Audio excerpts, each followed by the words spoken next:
Hey there, it's Chris Pinson here inside the Ozarks First Digital Desk Studios. In sports world, we got to talk about the raging debate that's burning right now in the golf world over the pace of play.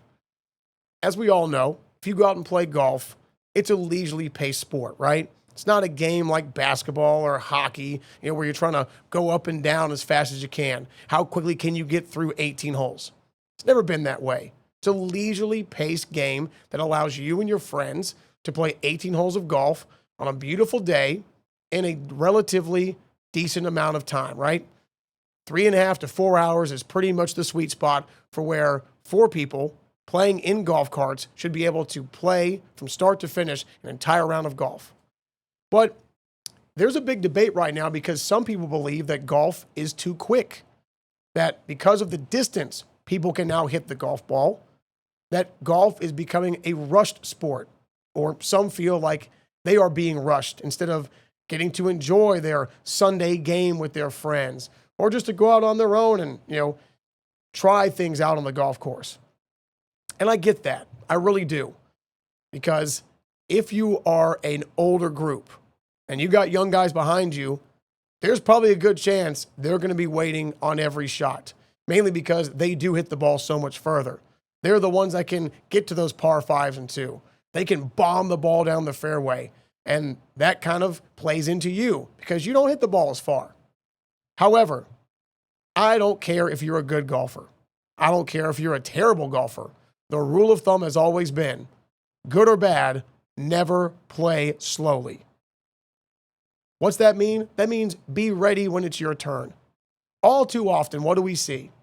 Golfers of all ages, all skill levels, if a ball's not lost, they will still go over by their buddy's cart with theirs and watch them hit, and then drive across the fairway to go hit their ball, and then go through their pre-shot routine and take forever to hit their shot. And whether it's a good result or a bad result, that act, that continued, consistent process kills and slows down the game, bottlenecking, causing all kinds of chaos and backup and frustration on the groups behind you. That truly is golf's biggest problem. I don't think golf has become too quick in any form. You know why? Because so many amateurs, and a lot of them are high handicappers, they don't hit the ball consistently well with contact or aim and direction, but they will copy the pros. From the time you're a kid, most of us all copy what the pros do, right? Because they're the pros. What they do has gotten them there. Why wouldn't you copy a pro, right? But they're playing for hundreds of thousands, if not millions of dollars every single swing. So they have to be dialed in. But even the pro circuit for the men and women have been called out for years about how horrifically slow they are. From Patrick Cantlay on the men's tour to a lot of women on the LPGA tour, right? Nelly Korda and others, the top of the game on the women's tour. They have bemoaned how bad their pace of play is on the tour.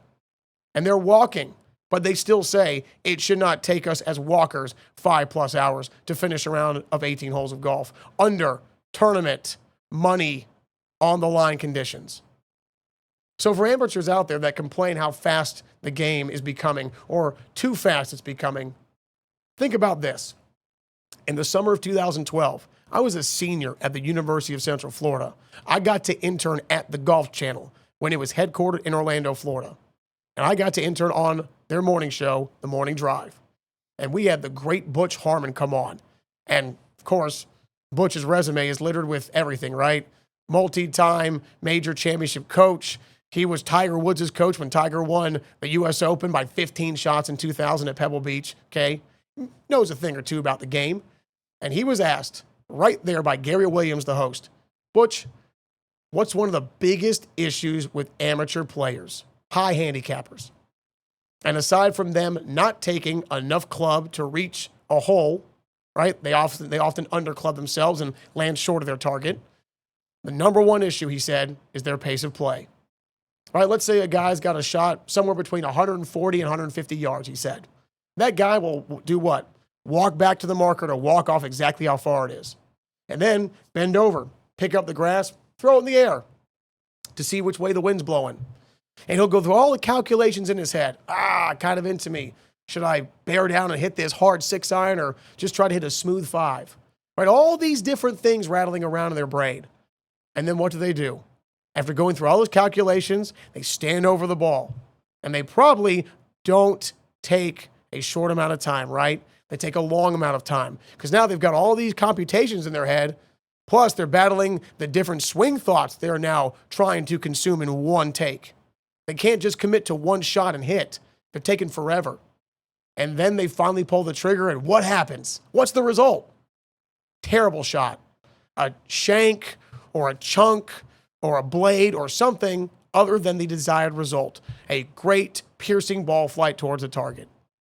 And guess what? They're going to repeat that process the entire round, causing bottlenecks and log jams and all kinds of slow issues that brack up the rest of the course and anger the groups behind them. Because then you got groups that are hitting into each other, but there's nowhere to go. Because that lead dog that is slower than death, guess what? They don't have the common courtesy or maybe the self-awareness to do what? Let others pass through them. Let others go by them. On every single scorecard, every single pro shop, at every golf course in America, it is printed somewhere in writing, black and white and bold, common courtesy. If you're slower group, let others behind you play through to help keep up the pace of play of the game. Sure, can you say that right now because we are now officially out of daylight savings time and the days are short, that some people are in a hurry and they don't want to wait in a leisurely rhythm? That's fair, right? Because daylight is fleeting now. It gets dark at 5 o'clock. Is it fair to say that the distance the golf ball now travels can help hold up that kind of stuff, right? Younger players, not older players, are the ones that can bomb it to the par 5 and 2. They're the ones that can hold up the groups behind you because they want to take that 3-wood or hybrid or long iron and blast it there. And they got to wait for the green to clear. That does, in fact, also bottleneck everybody behind you. But for the most part, golf does not have a pace of play issue when it comes to how much faster the game is getting. It has and always will have a slow down, like molasses in wintertime issue pace of play. Again, and me, I'm not the biggest fan of people that walk during busy times of the year. I'm not. Because again, you could have taken a golf cart. You could have had a quicker mode of transportation. And especially if you're a walker and you're a bad golfer, that to me is like the ultimate triple threat. You turn down a cart, you wanted to walk, and you're bad. That makes you take more time to go walk to your terrible shot that's not in the fairway or not around the green. And God forbid you add in the golden sombrero that is a slow pre-shot routine. These things all contribute to making golf unattractive to people who want to play more of it. Case in point, at Sleepy Hollow Country Club, one of the most prestigious, oldest golf clubs in America, in their gentleman's locker room, they have a sheet of paper posted in there, and it calls out different members and their groups who took over 4 hours to play a round of golf. And it says today's date or the date, their name, and their time it took them to finish the round. Because those private clubs actually do have a self-policing policy. Even though they've paid a lot of money to join, even though they're out there, with a limited amount of people, it's still not fun to wait on every shot. So guess what? If some rich country club like that enforces the rules, God, how nice would it be on public courses? I can't tell you how many times in the last 5 years, either in Florida, where I used to live, or out here in Missouri, how many times in the last 5 years I've played golf at a public course and it has taken all day. Because groups in front of you are all taking forever. Again, this is not an age limitation, okay? I'm not discriminating anybody about how far they hit the ball or how old or young they are. It's about how well you play in rhythm. Old golfer, young golfer, good golfer, bad golfer. The rule is simple. Be quick. Be ready. That's all we're asking you to do. Don't go stand there with your buddy in the rough while he's hitting his shot and then drive across the fairway to go hit yours after he's hit. Once he's found his ball, if he needed your help, then drive to yours. That helps keep up the pace of play. That helps make everybody behind you aware that now you are ready to hit as well. That you're courteous, you're thinking of others, you're being considerate. But far too often, too many people don't have the wherewithal, or maybe they've just never been taught how to play ready golf. And that's one thing that drives me crazy. Too many people will not go get a lesson from a local pro, and they won't take the time to understand the common courtesies about self-policing for the game. When you go play a round of golf, you should be aware of your pace of play. You should be aware of filling in your divot in the fairway and fixing a ball mark on the green. Those three things all help keep the game in great shape, both literally and figuratively. Nobody in their right mind wants to spend 4+ hours playing golf, especially if you're not playing well. That makes people angrier than ever. Again, I do believe that there are certain people out there, certain groups that do play too fast. Now, credit to them, they probably play really fast because they must be good golfers, right? They don't have to think about 8 million swing thoughts or worry about their swing path or whatever it is that holds most amateurs back. They know what they want to do, they know how to do it, and they step up and rip it. That's called confidence. That's called commitment, and good for them. But there are occasions where some people just are too impatient to play. However, for the most part, golf does not have a too quick pace of play issue. It is too slow. It is far too slow because so many golfers, especially bad golfers, have an issue with trying to get better with help. I can't advocate this enough. If you are a high handicap golfer and you want to get better, go take a lesson. John Daly, Tiger Woods, anybody else out there that's a pro player that has been through the rigors of going from bad to really great, they all advocate to stay off YouTube, stay off social media for swing tips. Go get a lesson from a pro. Not because they're just supporting the industry and the professionals that work in it, but because they know that for most people, it helps when you get somebody to look at your swing and your problems with a separate pair of eyes that know how to fix those things. Case in point, a former coworker out here in Springfield, Missouri, high handicapper, a guy that was frankly not good because he didn't know what he was doing, right? I can only try to suggest so many things, right? I knew a couple things of what he was working on, but I didn't really know how to fix them. And so finally, one day I said, Josh, look, man, you come out here with such high expectations like most do, and yet you become so defeated so quickly. So we developed a game plan called Focus on the Contact. So as long as he figured that every hole, if he had at least one shot with good contact, he could be satisfied by that result rather than the number on the scorecard.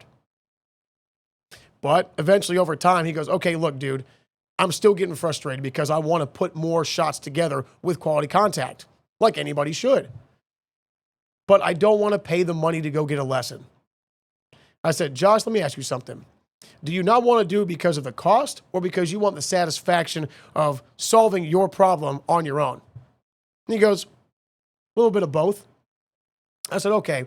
I said, well, Josh, we both work in television. And the biggest disaster that can screw up our day is when there's a technological problem we can't fix, right? We can't troubleshoot. He goes, yeah, so? I said, okay, if you sat there at your computer, you could spend hours trying to diagnose an issue you don't know how to. Or you could save a lot of time, call our IT guys, and they could come in, diagnose it, troubleshoot it, and remedy that problem pretty quickly. In a lot less time than it would take us, right? He goes, yeah, so? I said, that's what a local golf pro is going to do. That's the person who you call to fix instead of wasting time and money on everything from golf balls to rounds of golf. So you'll save more golf balls and you'll spend the money happily to go play because now you know, hey, I know what I'm doing. And when you know what you're doing, you know what you do less of? Think and waste time. Those are the issues that plague most amateur golfers that then compound and become a pace of play issue. It is not a skill level issue, really. It is a lack of understanding of how to play properly. Again, you can be a terrible golfer, but if you understand that when you go out there, if you make a triple bogey or worse, and you're not even to the green yet, pick the ball up. Just say, hey guys, I'm out of shots this hole. I'm going to go to the cart, or just go on without me. Doing that shows courtesy, shows consideration. Another simple method to keep the game moving. Nobody will want to suffer a slow, torturous death, right? Sorry to get very mundane and very morbid, but true, right? If you know you're going to pass away and you had to choose, you'd rather be over quickly than slowly, right? Same thing in golf. We don't want to take all day out here, especially in the summertime. If you live in Florida, that burning, baking sun, nothing is worse than playing golf in a hot environment. Or if you're up north and you're trying to squeeze in those last rounds before old man winter comes, nothing is worse than playing in cold, windy, or wet weather. When it's longer than molasses in wintertime coming out of a glass jar, it is unbearable and unfair to yourself, to the people behind you. So please, every golfer out there, if you're bad or good, let's keep it moving. Again, you don't have to be rushed, but understand there should be a rhythm you play with that is considerate to you, to your playing partners, and the people behind you. Because otherwise, you are the problem. 9 times out of 10, it's the slow players that cause this game to have less attractiveness to it, to have less fun.